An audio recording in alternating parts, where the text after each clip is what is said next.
नमस्कार दोस्तों, कैसे हैं आप सब। उम्मीद करता हूं आप सब बेहतर होंगे, सकुशल होंगे। दोस्तों, सबसे पहले तो मैं अपने सभी दर्शकों से, अपने सभी फैमिली मेम्बर्स से, जो हमारा यूट्यूब का परिवार है, उनसे हाथ जोड़ के माफ़ी चाहता हूं कि बहुत दिन हो गए मुझे वीडियो अपलोड किए हुए। इसके पीछे का जो मुख्य कारण था वो कुछ मेरी फैमिली रीजंस थे, मेरी ऑफिशियल लाइफ थी और मतलब कई तरह की कुछ परेशानियां थी ज़िंदगी में। इस वजह से कुछ दिनों से मैं वीडियो नहीं बना पा रहा था। बट अभी मैं एक दो दिन में रेगुलर वीडियोस आपके लिए लेके आना शुरू कर दूँगा। दोस्तों, आप सबको एक खुशखबरी देनी है। जैसा कि आपको पता है कि भाई राजस्थान में नई सरकार का गठन हो चुका है। जो विधायक दल के नेता बनाए गए हैं उनका नाम है भजन लाल शर्मा। अब देखिए, मैं वैसे तो राजनीति में कभी दिलचस्पी नहीं लेता, मुझे फ़र्क नहीं पड़ता किसकी सरकार आ रही है, किसकी सरकार जा रही है।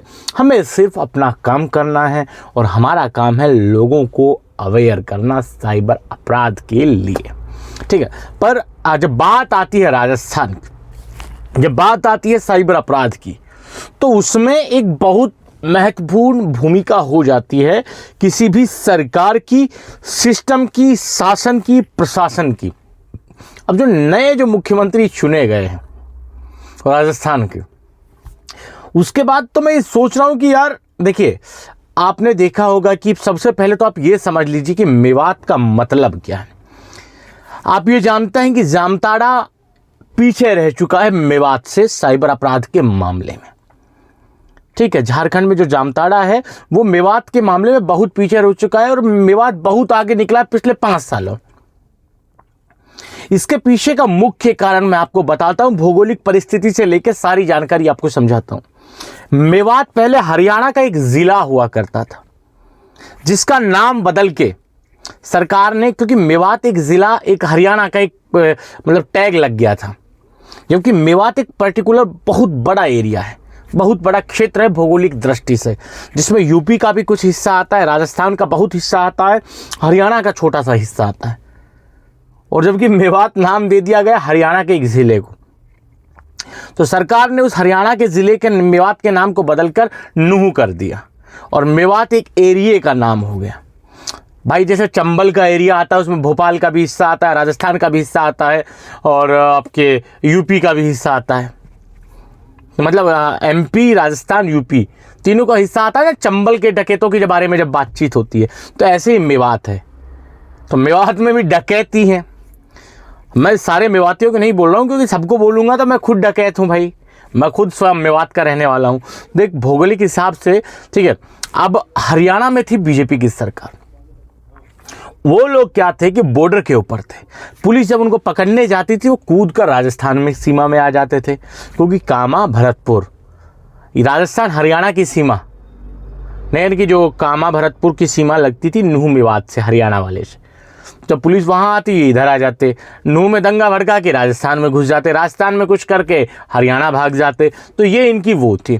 बट अब सरकार जब चेंज, और उसमें सबसे बड़ी बात, जो भजन लाल शर्मा जो नए मुख्यमंत्री राजस्थान के हैं, वो कहाँ के हैं ये सुनकर आप और ज़्यादा खुश हो जाएंगे। वो है राजस्थान के भरतपुर के नदबई के रहने वाले। नदबई में एक गांव पड़ता है अटारी, वहाँ के रहने वाले। यानी कि इंडिया का आज की डेट में साइबर अपराधियों का जो सबसे बड़ा गढ़ है। जब मैं साइबर अपराधियों की बात करता हूं ना, तो ये मान के चलिए किसी मेरे मुस्लिम भाई को बुरा नहीं लगेगा, उसमें 10% हमारे हिंदू भाई भी हैं, 90%, पर जो मेजोरिटी है साइबर अपराध में लिप्त होने की, मेजोरिटी यानी कि ज़्यादातर संख्या, वो हमारे मुस्लिम भाइयों की है। मेरी बात से अगर कोई डिसएग्री करता है तो कमेंट्स कीजिएगा, पर शालीनता के साथ कीजिए, मैं गलत नहीं बोल रहा हूँ। और ये जो 10% जो बता रहा हूँ कि जो गैर मुस्लिम आए हैं, वो भी कुछ सालों से आए, मतलब कि कुछ महीनों से आए। पर जो मेवात कुख्यात है, वो साइबर अपराध में जो भागीदारी है, उसके पीछे का मुख्य कारण है राजस्थान में। देखिए, उस तरफ झिरका फिरोजपुर और उस तरफ पड़ जाता है तुम्हारा मतलब कि हरियाणा में जो मेवात क्षेत्र आता है उसमें रईसा विधायक है, क्या है, फिर मम्मन खान है, और उस तरफ बहुत से ऐसे हैं विधायक, सांसद मेवात में, हरियाणा वाले में भी वो कांग्रेसी पार्टी से बिलोंग करते हैं। और राजस्थान में तो कांग्रेस की सरकार थी ही। ठीक है, देखिए मैं किसी पार्टी को फिर नहीं बोलूंगा, देखिए सब हर पार्टी वोट की राजनीति करती है, तो कांग्रेस को लगता है कि मुस्लिम वोट बैंक उनके लिए फिक्स है, तो वो इतना खुल के साइबर अपराधियों के खिलाफ कांग्रेस पार्टी ने कभी काम नहीं किया। मैं कभी भी कह सकता हूं, किसी भी मंच पे कह सकता हूं। और नहीं, काम कैसे करेंगे जब उनके विधायक ही साइबर अपराधियों से पैसे कमीशन में लिप्त होंगे, तो कोई पार्टी कैसे काम कर पाएगी? मुझे इतना आप बता दीजिए, नहीं कर सकती है यार।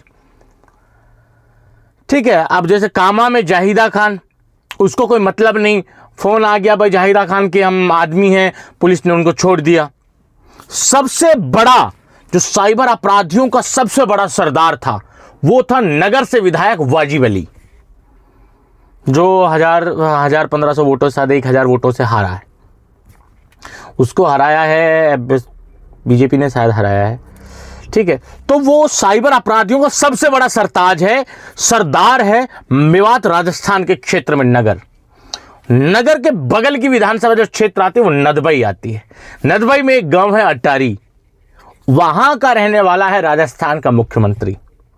तो एक चीज तो तय है कि राजस्थान के मुख्यमंत्री को इस बात का तो पता होगा कि उनके क्षेत्र में किस तरह से टटलूबाजी चलती है, उनके क्षेत्र में किस तरह से OLX, क्विकर और तरह तरह के मामलों में लोगों को ठगा जाता है, किस तरह से अलग अलग तरीके से साइबर अपराध किया जा रहा है उनके क्षेत्र में। तो ये तो सीधी सी बात है कि माननीय मुख्यमंत्री इस बात से बिल्कुल पूरी तरह से अवगत होंगे। तो भाई ये मुझे आपको बताना था कि अब इनका होगा क्या। मैं आपको बता दूं, इनको 2 काम करने पड़ेंगे, और जितना मैं भी देख रहा हूं ना, मैं यानी कि नई सरकार के गठन से पहले साइबर अपराध में सीधी बता रहा हूं आपको 30% की घटोतरी देख रहा हूं मैं। मतलब मेरे पास अगर दिन में पहले 100 फोन आते थे साइबर अपराध में फंस जाने के बाद लोगों के, तो अब 70 आ रहे हैं। इसका मतलब वहां लोग समझ चुके हैं कि बेटा अब तुम्हारे हाथ सर से वाजिब अली का हाथ हट चुका है, जाहिदा खान का हाथ हट चुका है। देखिए इधर से तो मुख्यमंत्री हो गया, नगर से तो, और इधर मेवात के जो लास्ट बॉर्डर पड़ता है अलवर जिले का तिजारा तहसील, यहां पर बाबा बालकनाथ आ गया, और कामा में इस बार नोक्षम चौधरी आ गई है। नगर में क्या नाम है उनके, यार नाम याद नहीं आ रहा, वो जीते हैं। नदबई से भी अपने मतलब ये सारे क्षेत्र जो हैं जहां साइबर अपराधियों का गढ़ था, उस गढ़ में साइबर अपराधियों के जितने भी सरदार थे वो हार चुके हैं। ठीक है, तो इसका इंपैक्ट ओवरऑल इंडिया के मासूम लोगों पर पड़ने वाला है। राजस्थान के बाकी मुझे नहीं पता कोई कहां से जीते, मुझे कोई लेना देना नहीं, पर राजस्थान के साइबर अपराधियों के सरदार मेवात क्षेत्र से हारे हैं, इसकी मुझे खुशी है। तिजारा का तो खैर मैं नहीं कहना चाहूंगा। इमरान खान मेरी नज़र में तो अच्छा नेता है, उसने कभी ऐसा कुछ, उनके बैकग्राउंड से साइबर अपराध और हमारे तिजारा तहसील में इतना कुछ है भी नहीं जितना भरतपुर क्षेत्र में आता है। ठीक है, पर कुछ जगह तो हर जगह अपवाद स्वरूप तो हर जगह होते हैं, पर यह जरूर मैं कह सकता हूं कि अगर इमरान खान जीतते तो साइबर अपराध बढ़ता। बेशक वो नहीं बढ़ाते, अपनी जानबूझकर नहीं बढ़ाते, पर उनके लोगों में एक अलग से वो आ जाती है। मैं जानता हूं ये अच्छी से चीज़, और वो भाई भी जानते हैं जो मेरे वीडियो देख रहे हैं, लोकल तिजारा के रहने वाले। पर जो साइबर अपराध के जो गढ़ थे ना, वहां साइबर अपराधियों के सरदार हार गए। ये बहुत बड़ा मतलब एक खुशी की बात है आप सब लोगों के लिए। तो आपको देखने को मिलेगा कि आने वाले समय में साइबर अपराध में बहुत भारी गिरावट आने वाली है। और सबसे बड़ी बात, साइबर अपराधियों के गढ़ से भजनलाल शर्मा जी को मुख्यमंत्री बना दिया गया। अब गढ़ से मतलब ये नहीं कि वो कोई, मतलब अब ये है कि वहां का मुख्यमंत्री और संघ का आदमी है, वो बीजेपी का आदमी है। तो अब तुम देखना कि साइबर अपराध कैसे घटता है। जो पुलिस इनके गांव में जाने घुसने से डरती थी, आज इनके गांव में घुसेगी, इनके पिछवाड़े बंबू फिट करके लटका के थाने में लाएगी, इनके पिछवाड़े की तुड़ाई करेगी, और आप लोगों के साथ जो इन्होंने साइबर अपराध किया उसका हिसाब बराबर होगा। और मुझे भी लगता है कि जो मैं काम पहले खुल के नहीं कर पाता था, अब खुल के करने वाला हूं। आने वाले समय में आप देखेंगे। आज के इस वीडियो में इतना ही। जल्द मिलते हैं नया वीडियो लेकर नई जानकारी के साथ। तब तक रखिए अपना ख्याल। जय भीम, जय हिंद की सेना साथियों।